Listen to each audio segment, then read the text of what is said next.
बिस्मिल्लाहिर्रहमानिर्रहीम। अस्सलाम वालेकुम। मैं हूं गुलफाम चौधरी। आप देख रहे हैं मेरा फेसबुक पेज और यूट्यूब चैनल। पाकिस्तान की सियासत में अहम तरीन डिवेलपमेंट हो रही हैं और मुसलसल डिवेलपमेंट्स मुतवक्के हैं। यकीनी तौर पर जो पाकिस्तान के हालात हैं वो यकसर बदलने जा रहे हैं और बड़ी बड़ी तब्दीलियाँ मुतवक्के हैं। इस हवाले से हमारे साथ मौजूद है सिद्दीक जान साहब। उनसे जानते हैं क्या डिवेलपमेंट हुई हैं, पहले उनकी बात सुनते हैं फिर उस पर बात करते तहरीक हैं। इंसाफ ने एक नया कार्ड जो है वो खेलने का फैसला किया है, क्योंकि सुप्रीम कोर्ट के अंदर जजेस के दरमियान एक अहम मामले के ऊपर इख्तलाफ बहुत शदीद हो गया है। उस पर बात करेंगे कि तहरीक इंसाफ कौन सा कार्ड इस्तेमाल करने जा रही है, तहरीक इंसाफ क्या करने जा रही है। लेकिन वीडियो के आगाज़ में जिक्र करना चाहूँगा पाकिस्तान फ़ौज के 13 जवान जो आज नॉर्थ वज़ीरिस्तान में शहीद हुए हैं। उन शहदा की फैमिलीज़ को अल्लाह ताला सब्र जमील अदा करे। ये 13 शहीद हैं, जिसमें सूबेदार जाहिद इकबाल हैं, 45 साल उनकी उम्र थी और वो डिस्ट्रिक्ट करक के रहने वाले थे। हवालदार सोहराब खान 39 साल उम्र थी और डिस्ट्रिक्ट नसीराबाद से इनका ताल्लुक था। हवालदार मियाँ यूसुफ 41 साल इनकी उम्र थी और ये बुनेर से थे। और खिताब शाह 34 साल इनकी उम्र थी और ये लोअर दीर के थे। लांस नाइक इस्माइल 32 साल उम्र थी और ये डिस्ट्रिक्ट नसीराबाद से इनका ताल्लुक था। सिपाही रोहेल 30 साल इनकी उम्र थी और ये मीरपुर ख़ास से इनका ताल्लुक था। सिपाही मोहम्मद रमज़ान 33 साल उम्र थी और डिजी खान से थे। सिपाही नवाब इनकी उम्र 30 साल थी और ये डिस्ट्रिक्ट क्वेटा से ताल्लुक था इनका। सिपाही ज़ुबैर अहमद 24 साल उम्र और डिस्ट्रिक्ट नसीराबाद से इनका ताल्लुक था। सिपाही मोहम्मद साकी 31 साल उम्र और डिस्ट्रिक्ट डेरा गाजी खान से इनका ताल्लुक था।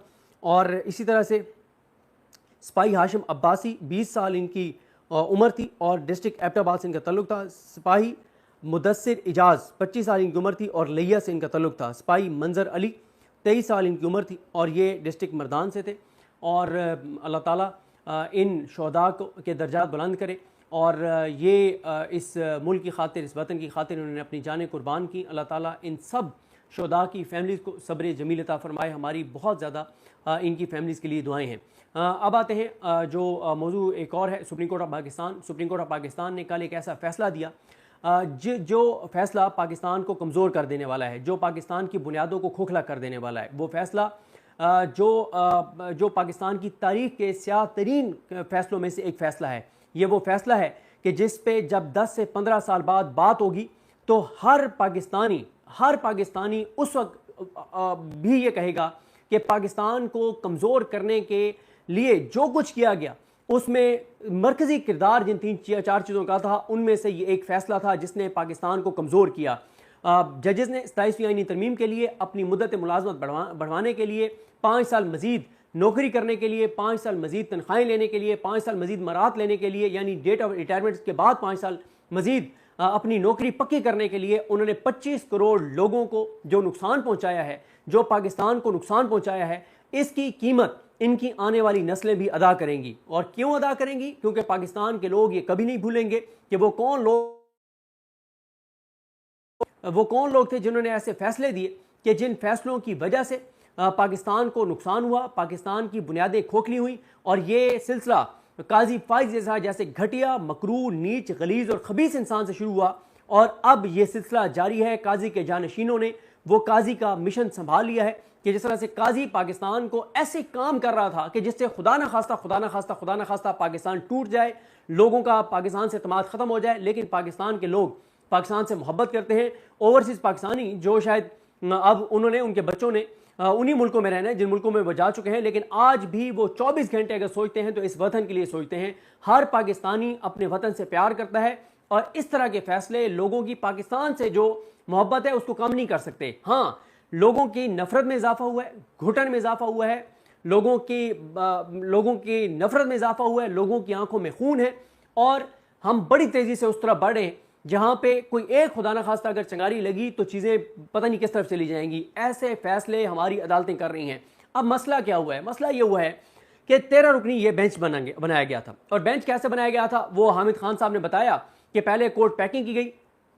पहले यह किया गया कि अपनी मर्जी के जज सुप्रीम कोर्ट लाए गए और आखिरी जज जो लाया गया वो अली बाकर नजफी था। अली बाकर नजफी को लाया गया। और यह बात आपको जहन में रखनी चाहिए कि तहरीक इंसाफ ने भी जुडिशल कमीशन में अली बाकर नजफी को सुप्रीम कोर्ट लाने के लिए वोट दिया। और वोट इसलिए नहीं दिया कि वो कोई बहुत दबंग जज हैं या अपने हलफ से वफा करने वाले जज हैं, इसलिए नहीं, इसलिए वोट दिया तहरीक इंसाफ ने कि बताया जाता है कि एक शख्सियत है जो इनसे मुतलका जज साहब से मुतलका वो पीटीआई की एक शख्सियत के चैम्बर में वो काम करती हैं, तो उनकी वजह से पीटीआई ने इनको वोट दिया। इसलिए नहीं पीटीआई ने इनको वोट दिया था कि ये बड़े इंसाफ पे मबनी फैसले करेंगे, अपने ज़ाती मफाद के लिए पीटीआई की एक शख्सियत ने इनको वोट डलवाया और अब पीटीआई को उसका सिला मिल गया है कि अली बाकर नजफी ने कहा है कि एक सीट भी पीटीआई को नहीं मिलनी चाहिए। ये है वो अली बाकर नजफी जिसको पीटीआई वोट देकर और जज बनवाने में तहरीक इंसाफ ने किरदार अदा किया।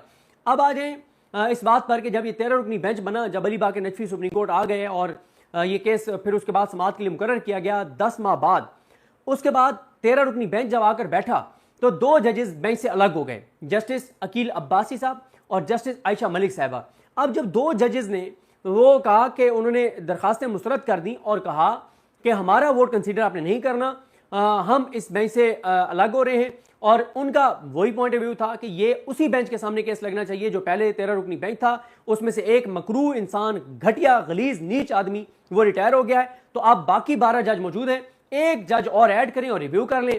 तो उनकी बात ना मानी गई, वो बेंच से अलग हो गए। अब होना यह चाहिए था कि 2 जज और ऐड होने चाहिए थे उनकी जगह, लेकिन वो नहीं हुए। क्यों ऐड नहीं हुए? इसलिए ऐड नहीं हुए कि वो जो अब सुप्रीम कोर्ट में बाकी जो जज है ना, उनमें से बड़ा मुश्किल है कोई जज जो आईनी बेंच के में इस वक्त नहीं है कि उसको लाया जाए, क्योंकि मोस्टली जज जो हैं अब बाकी जो आ सकते थे आईनी बेंच में इस केस को सुनने के लिए, वो अपने हालत से वफाक करने वाले हैं, क्योंकि मंसूर अली शाह साहब, मुनीब अख्तर साहब, शाहिद वहीद साहब, इरफान सादत साहब और इसी तरह से ये जजेस हैं, इनको इस बेंच में जो है वो नहीं बिठाया गया। इसलिए नहीं बिठाया गया कि उनका, आपको पता है, सबको पता है कि वो अपने हलफ से वफा करने वाले हैं और वो हुकूमत को ये सीटें नहीं देंगे। अच्छा, अब 2 जज अलग हो गए, 11 जज रह गए। इन्होंने कहा जी हम 11 जज बैठ के और केस सुनेंगे, ये भी बड़ा हैरानकुन था। अच्छा, बहुत दलाइल हुए, दलाइल मुस्तरद हुए और 11 जजेस ने 13 जजेस के फैसले पे रिव्यू शुरू कर दिया, जो कि पाकिस्तान की अदालती तारीख में कभी भी नहीं हुआ। उसके बाद क्या होता है, कल जो है वो जुमे वाले दिन, कल सुबह आपने देखा कि एक जज और बेंच से अलग हो गए, जस्टिस सलाहुद्दीन पंवर। जब वो बेंच से अलग हुए तो बेंच टूट गया। जब बेंच टूट गया तो फिर उनको नया बेंच तश्कील देना चाहिए था, जज और ऐड कम से कम उनकी जगह तो ऐड करना चाहिए था। पहला तो चले, इन्होंने एक झूठी सच्ची जो भी इन्होंने बात की, इन्होंने कहा कि जी वो 2 जज मुस्तरद कर चुके हैं, वो अपना वोट दे चुके हैं, अब बाकी 11 जज जब फैसला करेंगे तो उन 2 के वोट भी ऐड हो जाएंगे। अब क्या हुआ कि उनकी जगह कोई जज ऐड हुआ ही नहीं है और 10 जजेस ने बैठ के 13 जजेस के फैसले को रिव्यू कर दिया। लेकिन अब आई असल स्टोरी, अब आपने जरा गौर से सुनना है कि अब मामला क्या है। अब मामला यह है कि ऑर्डर ऑफ द कोर्ट जो होता है, ऑर्डर ऑफ द कोर्ट के ऊपर तमाम जजेस के साइन होते हैं। अब 13 रुकनी ये जो बेंच है, 13 रुकनी बेंच का जो फैसला है, इसके ऊपर 13 के 13 जजेस के साइन जरूरी हैं। चले, एक रिक्यूज कर गए सलाहुद्दीन पंवर साहब, उनका तो चले उस ऑर्डर के ऊपर दस्तखत होगा ना जिसमें यह है कि वो कहेंगे कि मैं रिक्यूज कर रहा हूं तो अब बेंच दोबारा तश्कील दिया जाए, उनका तो उस ऑर्डर ऑफ द कोर्ट पे दस्तखत होंगे।